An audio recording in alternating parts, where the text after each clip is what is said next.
What's up guys, Ted from Nerd Immersion here, and I'm back with another Top 10 Tuesday video. Sorry about the infrequency, I'm hoping to fix that in the future, but for now, they come as they will. So, right now, we're talking about Top 10 5e spells. You guys loved the last version I did of this, although it's now 2018. A lot has changed since the 2015 video, although you will see some things returning. But I wanted to clarify, this will not include any ritual spells. This will not include any spells from the Elemental, Evil, or Xanathar's Guide to Everything spells. Those will be separate videos. So this is top 10 5e spells contained within the player's handbook. As I jump in here to number 10, I did also want to say that there was at least triple this amount of lists and I had to narrow it down to 10. So, number 10 is Foresight. I would be remiss to not include at least one 9th level spell here on this spell list. I feel like I only did include one because they're so powerful, but my personal favorite is Foresight. This is a 9th level divination spell. Bards, druids, warlocks, and wizards all get access to it. It takes a minute to cast, which I feel a lot of people forget when they start getting into higher level spells, the longer casting time, but it does last for 8 hours, not concentration.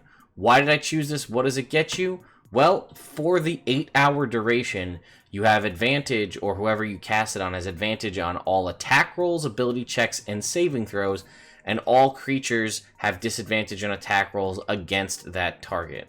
The spell immediately ends if it ever gets the chance to be cast again before the duration ends. So that is really cool. I love it. It's a great high-level buff, and it kind of reminds me of the old buffs of yore from previous editions. I don't know. I think it's good. It deserves your 9th level slot. Although there was other good options, this is my personal favorite. Number 9 is Destructive Wave. I'm a sucker for Paladins in 5th edition, and this is a Paladin's 5th level spell, which means they're not going to get it till 17th level or later, but I think it's just a phenomenal spell for a Paladin who's usually lacking in AoE, although again, as a Paladin spell, you're getting it way later in the game, so I don't know how much use you're actually going to get out of it. But I should also say that Tempest Clerics can get access to this way earlier, since they get 5th level spells at 9th level. But what is Destructive Wave? It is an action. It's a 30-foot radius self surrounding you.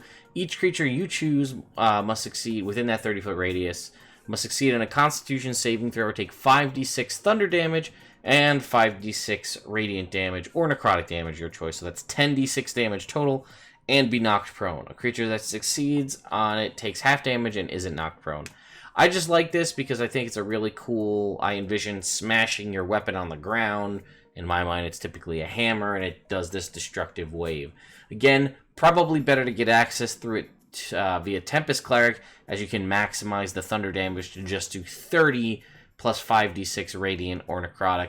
But I don't know, it's just a spell. Again, this is my personal list. It's not all about utility and overall, structure of where these spells fall in the hierarchy of 5th edition. I just really like this spell a lot.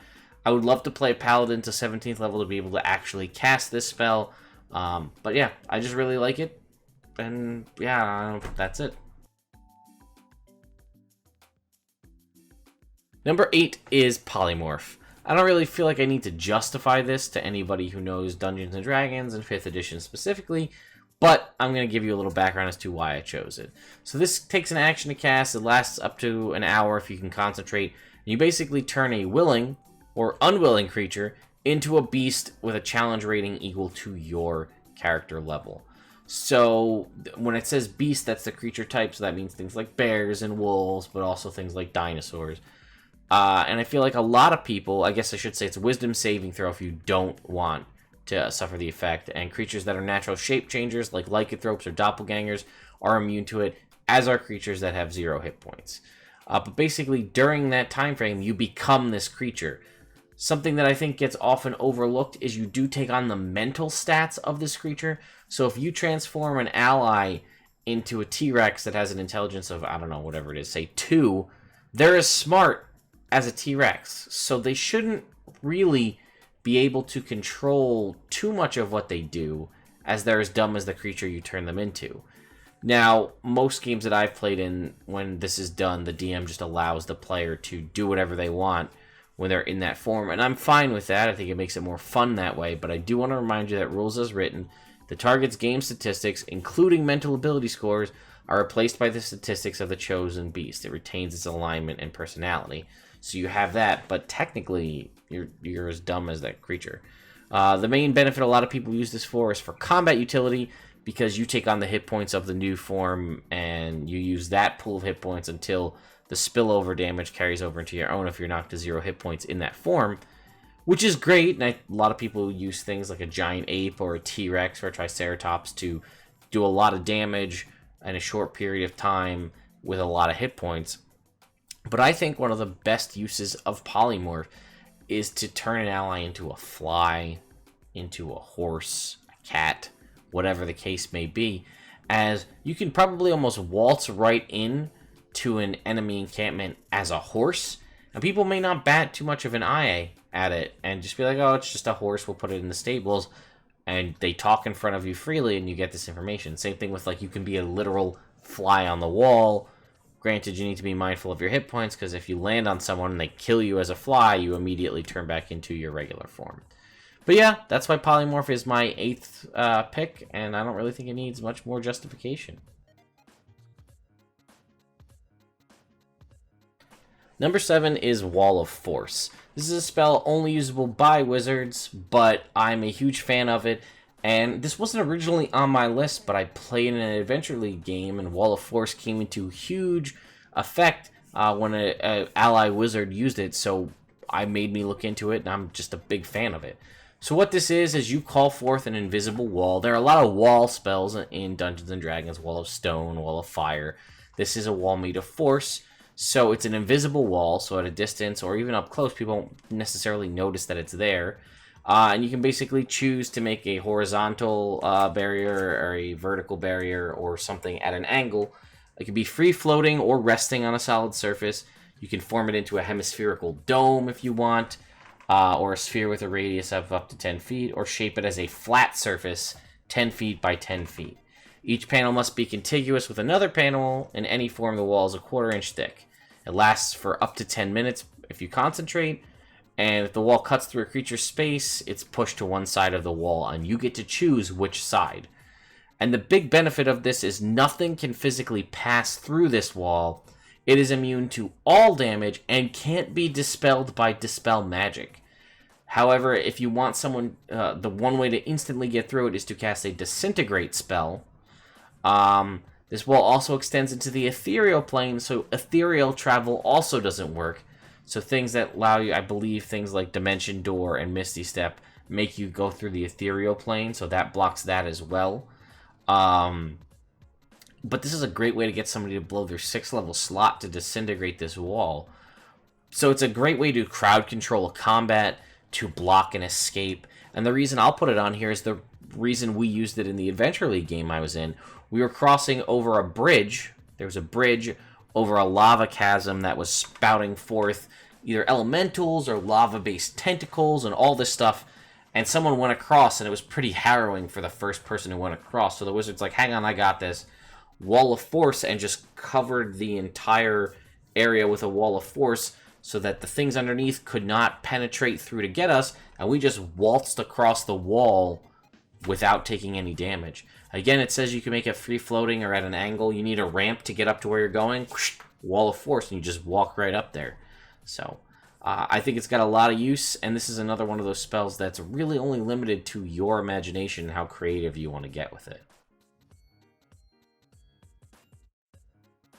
Number 6 is sort of a twofer. This is Suggestion and Mass Suggestion. I kind of put them together as they basically do the same thing. The only benefit of Mass Suggestion is it's not concentration. You can grab multiple targets with it. But this is my preferred spell for mind control over things like Charm Person or Crown of Madness. Now, Crown of Madness specifically lets people attack, but Suggestion, when cleverly worded, can provide you with an ally for up to 8 hours. So, basically what happens is you make a suggestion. The person you cast the suggestion spell on makes a wisdom saving throw, and if they fail, they need to accept and follow your suggestion for the length of the spell or until the task is complete. The duration of the spell is 8 hours, so if you make a suggestion that will take them 8 hours to do, they'll take the 8 hours to do it and essentially remove them from the combat or whatever the scenario is. If you give them something very easy, like hop up and down on 1 foot 10 times, once they do that, they have succeeded in completing the suggestion, and that's over. So when you come up with clever uses for this, you can do a lot of things. If you're familiar with Jessica Jones and the whole purple man theory from the first season of Jessica Jones, that sort of fits what this spell can do. People can get around things creatively, like, put a bullet in your head or put a dagger in your head. You could just put a dagger in your mouth, and then it's technically inside your head, so you completed it, depending on how creative people get. But a lot of things that I've seen people use, I want you to walk that direction for 8 hours. And that person then begins to walk that direction, and you gave them I have to walk this way for 8 hours, so they will walk that way for 8 hours or until the spell ends if you're knocked out of concentration. I've heard people that are like, try to shove your head up your ass, and they try to do that for 8 hours. One of the best uses I saw was in a game I was running recently. The player suggested, do everything I tell you to do for the next 8 hours. So basically, they sort of almost made a mind slave of this person. I may be paraphrasing on the wording, but basically, yeah, listen to everything I tell you to do for the next 8 hours.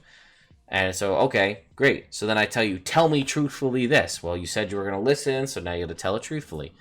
That kind of stuff. So, again, people aren't completely glazed over and total idiots when it comes to this, but depending on how you word it, as long as it doesn't become harmful to that person, you can't say jump off that cliff, but as long as they think it would be reasonably doable, like you could say, hey, fight that, attack that guy, or fight them to the death. And if there's a couple of bad guys that might not have any real alliance to one another, that may be a way to get them to fight someone else till someone dies, or for the next 8 hours, or whatever the case may be. And that kind of gets you around some of the stuff you can run into with Crown of Madness, accidentally attacking allies and whatnot. Suggestion and mass suggestion are always in my spellbook when it's an option for me, and I highly recommend you look into its use as well. Number 5 is Force Cage. I feel like this is an overlooked spell in my mind, and I think it's an interesting option for bards to take because they're one of the few classes that gets it. This is Bard, Warlock, and Wizard. It's an action with a range of 100 feet. It does have a gold-related material component. I believe it's 1,500 gold worth of ruby dust. I could be wrong. But an immobile, invisible, cube-shaped prison composed of magical force springs into existence around an area you choose within range, 100 feet. This prison can be a cage with bars or a solid box as you choose. A prison in the shape of a cage can be up to 20 feet on a side. It is made of half-inch diameter bars spaced a quarter or half inch apart. A prison in the shape of a box can be up to 10 feet on a side, creating a solid barrier that prevents any matter from passing through it and blocking any spells into or out of the area. When you cast this spell, any creature that is completely inside the cage is trapped. Creatures only partially within the area or those too large to fit are pushed away. So right there, one of my favorite things, you cannot, if you cast this in such a way, they can't save. There's no save against the cage. It just appears around them. And if they're within it, that's great. They're stuck. The creature inside the cage can't leave it by non-magical means. So if you grab a fighter or a ranger or a paladin even, some of these classes with minimal magic, you can just basically shut them down for an hour. And it's an hour, again, non-concentration. If the creature tries to use teleportation or interplanar travel to leave the cage, they have to make a charisma saving throw, something, again, not heavily used a lot.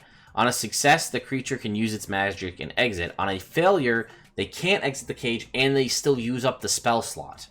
This cage also extends into the ethereal plane, blocking ethereal travel, and this spell cannot be dispelled via dispel magic. So this is another one similar to Wall of Force that, again, Force Cage can't be dispelled. So I've heard a lot of creative uses for this. So again, right there, as we said, you could lock somebody without any kind of magical abilities, lock them down for an hour.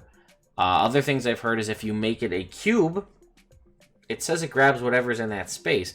So I've heard people doing things like one spellcaster cast Incendiary Cloud or Stinking Cloud or Cloud Kill or something like that in the area, and then you cast Force Cage around them in the cube, the blocked in one, and now your enemies that are trapped inside this cube, again, with no save, are trapped in there with the noxious fumes and basically just suffocate to death or burn up or whatever the case may be inside this force box where they cannot escape. Now, I'm not sure if that's been, rectified or clarified in a sage advice, but to me it makes sense to do it. And again, I think this is really good. It's also just a good way, like I said, to control people. You get into a fight, Force Cage, this guy is now out of the fight for an hour, and you can focus on other things. Number 4 is Shield. I really don't think I need to talk about this. This is a reaction. In place of getting hit, you can take this reaction and add a +5 to your AC. This is one of the best spells out there because anything that can take a potential hit and turn it into a miss is great. Again, Shield is in a reaction to either taking damage or getting hit. So first of all, the enemy says, I hit you. You say, you know what, Shield, +5 to my AC, it misses. That took the damage, that took that potential, sneak attack or whatever smite damage that might have been coming your way, and you've now just blocked it. And that shield stays up to continue until, I think, the start of your next turn. So you have that extra damage protection going on. This is a great spell that if you're a wizard or a sorcerer you can get access to. I highly recommend it. +5 bonus to AC. Lasts for 1 round. Till the start of your next turn. You have that +5. So if this is early on and you cast this in response to an attack, this +5 AC carries through the rest of the combat round until the start of your next turn. It also makes you completely immune to damage from Magic Missile.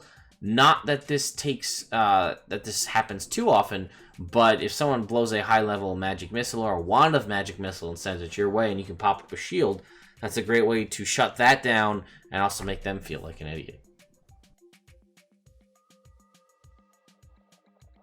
Number 3 is Mirror Image. This is another one of those defensive spells that if you can get this up ahead of time outside of combat or first thing in combat or via action surge, whatever you want to do, this is a great spell to help protect you. Between this and shield, you have a pretty good opportunity to just avoid all damage within a combat. This is a sorcerer, warlock, and wizard. This is a 2nd level spell.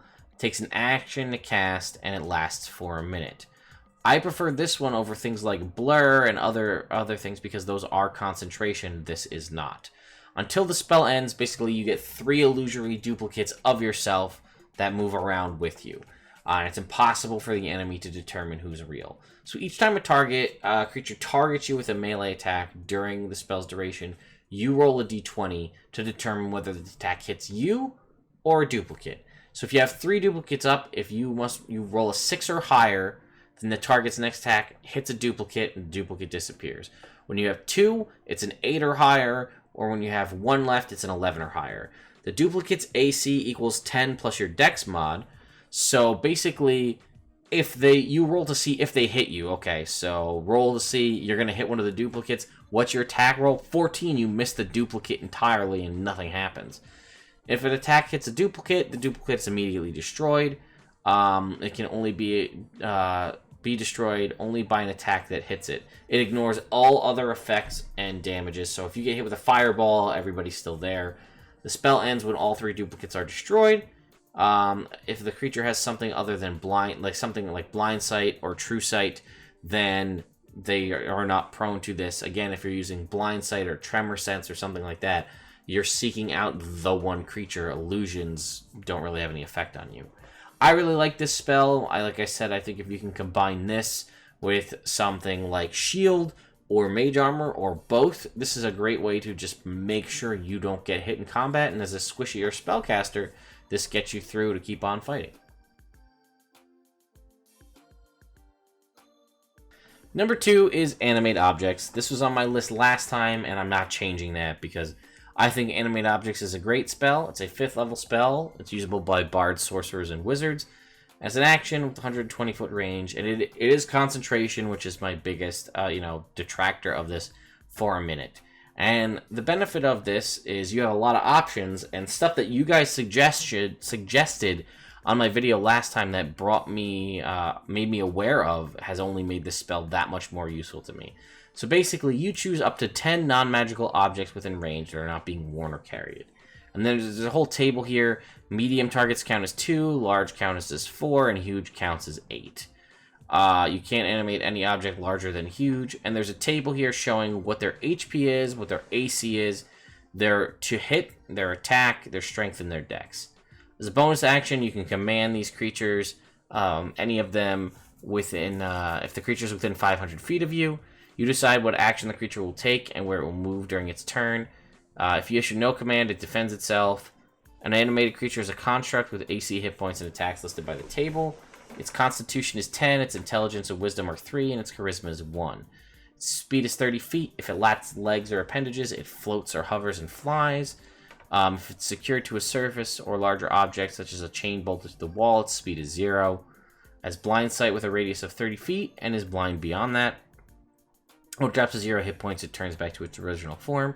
If you command an object to attack, it can make a single melee attack against a creature within 5 feet. It makes a slam attack with an attack bonus listed in the table.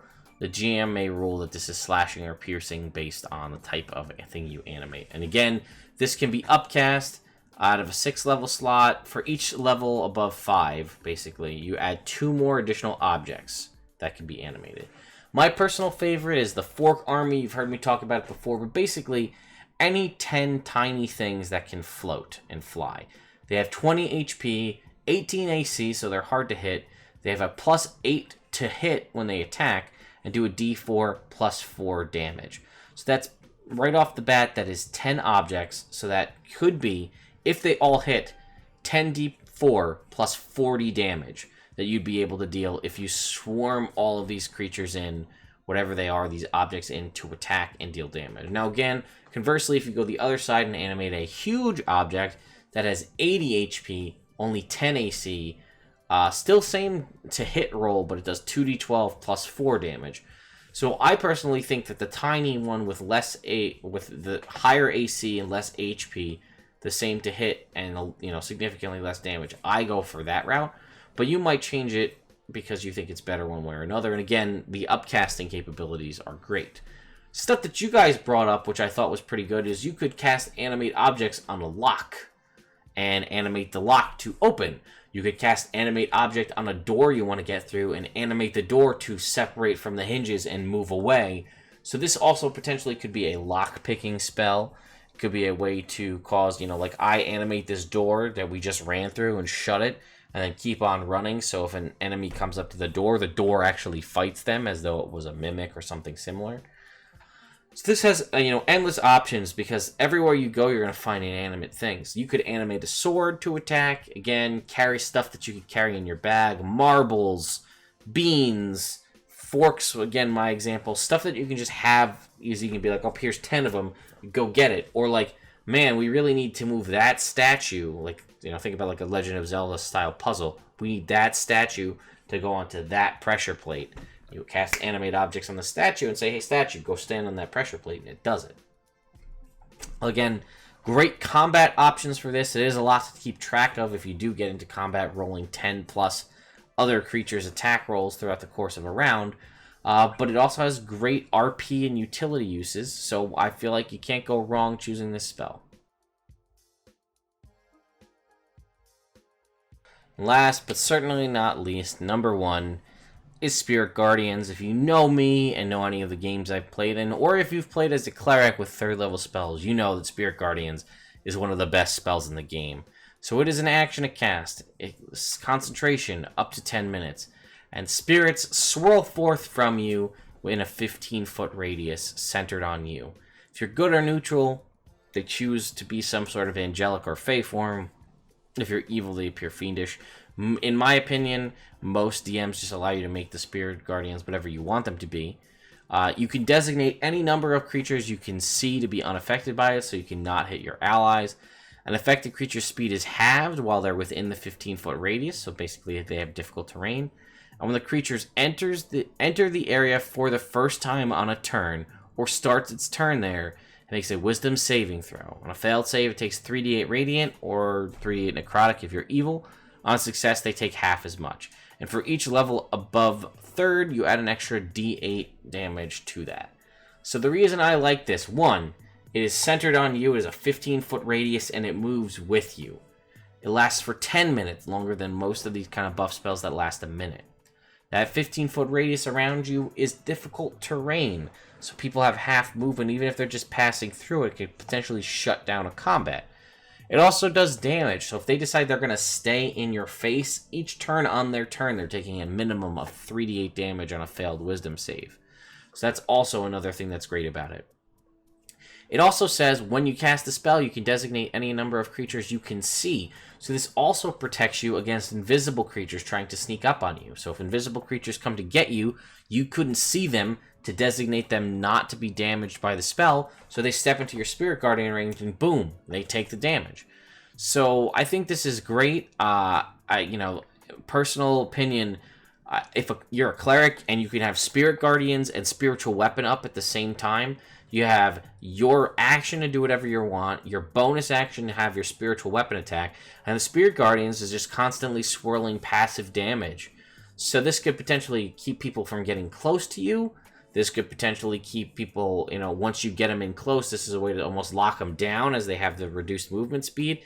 And it just makes you a force to be reckoned with. And you have 10 minutes to just run around and ding people with the Spirit Guardians. So I love this spell. I know anybody who's ever played any of my games, if they have a chance to get a hold of this, they do.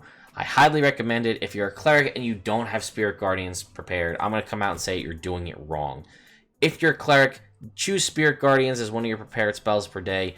Cast it as often as you can and when the situation makes sense, and you won't be disappointed. So, anyway, guys, I hope you enjoyed this top 10 video of my top 10 5th edition spells, ones containing the core, player's handbook list of spells.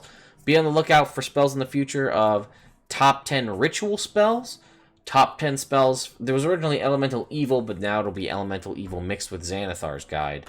And then other top 10 videos, the things you guys have asked for, top 10 monsters from the different monster books, top 10 magic items, and one I think that'll be kind of fun, I'm going to do top 10 magic items contained within pre-written campaigns. So, anyway, guys, I hope you enjoyed it, and I'll see you next time.